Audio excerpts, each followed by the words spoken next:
¿Qué es lo que hace que una ciencia sea ciencia ambiental? Este texto es precisamente uno que discute lo anterior, basado en el artículo ¿Qué son las ciencias ambientales? Una introducción a sus problemas epistémicos. La primera pregunta es: ¿qué métodos, objetivos, habilidades y referentes teóricos deben integrar las ciencias ambientales? Puesto que conocemos de otras áreas del conocimiento, como son las ciencias naturales, ciencias sociales, las ingenierías, las humanidades, y a todas estas podemos darle ciertas características. Pero bueno, ¿qué relación tienen las ciencias ambientales con estas? ¿Forman parte de una de estas áreas? ¿Forman parte de distintas de estas áreas? ¿Se nutren de varias de estas?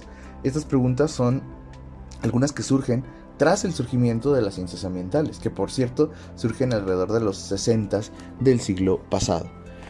Pero entonces, ¿qué es lo que son las ciencias ambientales?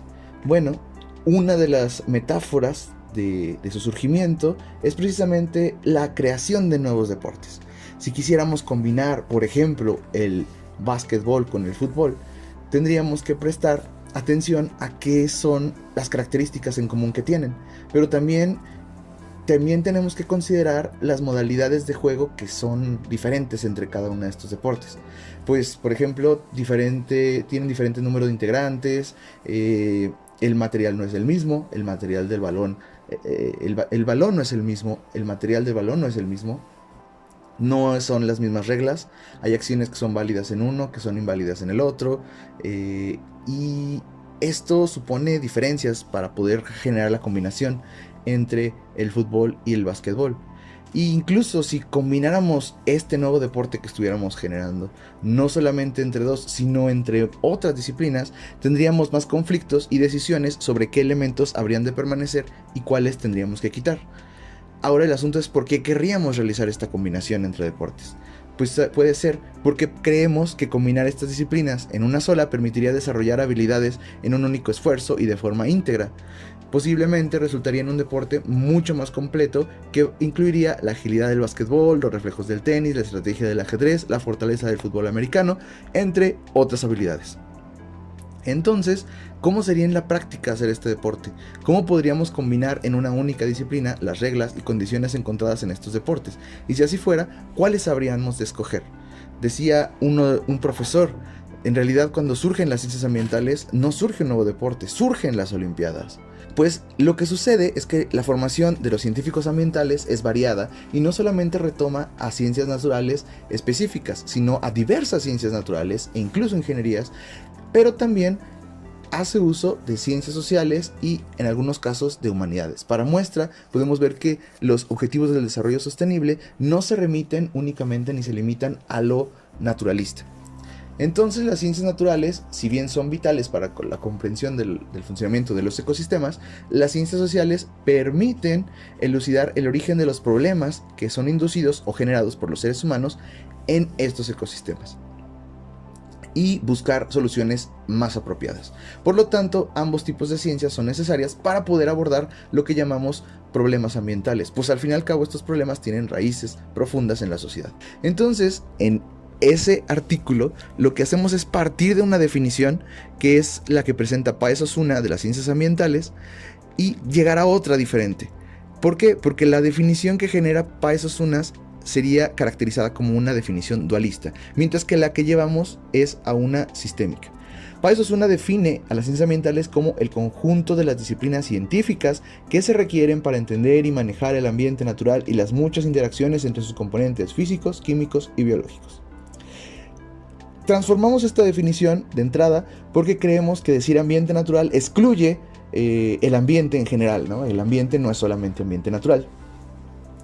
Y que si bien contempla muchas interacciones, la definición de Páez Osuna se limita a los componentes físicos, químicos y biológicos. Y al hacer esto, lo que está reduciendo es esas disciplinas que al fin y al cabo no son excluyentes. Al fin y al cabo, lo químico es físico y lo biológico es químico a la vez que físico. Por lo tanto, lo más adecuado sería sustituir estos por los componentes bióticos y abióticos. Entonces, la definición que estaríamos generando sistémica sería de esta forma: el conjunto de las disciplinas científicas que se requieren para entender y manejar el ambiente y las muchas interacciones entre sus componentes bióticos y abióticos, incluida la antroposociedad o la naturaleza humana como población biótica y sus emergencias culturales serían las ciencias ambientales. Entonces, esto precisamente parte de la conclusión de que las ciencias naturales y las ciencias sociales no son suficientes para abordar lo ambiental. Las ciencias ambientales provienen de disciplinas diferentes y serían disciplinas híbridas. No son disciplinas viejas que después se dedican a lo ambiental. Entonces, esta nueva definición a la que llegamos supone un cambio de paradigma hacia el sistemismo, lo que supone que muchas ciencias ambientales están en esa transición del dualismo al sistemismo. ¿Qué es el sistemismo? Bueno, lo que importa en este son las interacciones entre los sistemas, lo que va a dar lugar al surgimiento de propiedades nuevas que se consideren como emergencias, que van a caracterizar a los nuevos sistemas. Desde el sistemismo, las interacciones entre lo físico, lo químico y lo biológico no va a excluir lo social. E incluso está mal hablar únicamente de lo social por lo humano, porque al fin y al cabo las abejas, las hormigas y las aves tienen comportamientos sociales. De hecho, podemos hablar de los animales en manadas, en parvadas, etc. Por lo tanto, atribuir al humano la exclusividad de constituir sociedades es en realidad una reproducción del dualismo cartesiano y del excepcionalismo humano. Entonces, por eso llamamos a la sociedad humana o antroposociedad de esta forma, que no es redundante, sino que lo que hacemos al mencionarlas así es aceptar la existencia de sociedades no humanas. Y también aceptamos la sociedad de una naturaleza no humana. Al hacer esto, lo que hacemos es incluir al ser humano dentro de la naturaleza. Esto significa que en realidad las ciencias ambientales pueden tener estos dos posibles paradigmas y no llegamos a una conclusión de decir cuáles deberían de ser, sino que generamos que si las ciencias ambientales son dualistas, entonces solamente se enfocan en la parte de la naturaleza, dejando fuera los problemas que podrían ser resueltos con lo social. En cambio, si las ciencias ambientales fueran sistémicas, entonces las ciencias ambientales tendrían que eliminar todos los componentes dualistas. Esto significa que depende de cómo concibamos a las ciencias ambientales, tendríamos que tener distintos árbitros y estaríamos jugando un distinto juego. Pero como en esta revista no llegamos a algo concluyente, nos vamos a plantear muy brevemente lo que se planteó en una publicación previa del 2017 que se llama Las ciencias ambientales, una caracterización desde la epistemología sistémica, en donde ampliamos que en realidad el estatuto epistemológico de las ciencias ambientales está en construcción, porque hay posturas que niegan la existencia de las ciencias ambientales, hay referencias bibliográficas que aceptan su existencia sin cuestionarla, es decir, son dogmáticas, y en realidad encontramos pues tres posibilidades de las ciencias ambientales, ¿no? Unas como ciencias del medio, dualistas, una como única ciencia ambiental como rama de las ciencias naturales, que también es dualista, y como ciencias ambientales sistémicas, de forma que planteamos que la posibilidad auténtica de las ciencias ambientales es la de ser sistémicas, y las definimos como ciencias que tienen componentes nomotéticos, componentes ideográficos, es decir, que no son una suma de ciencias sociales y humanidades,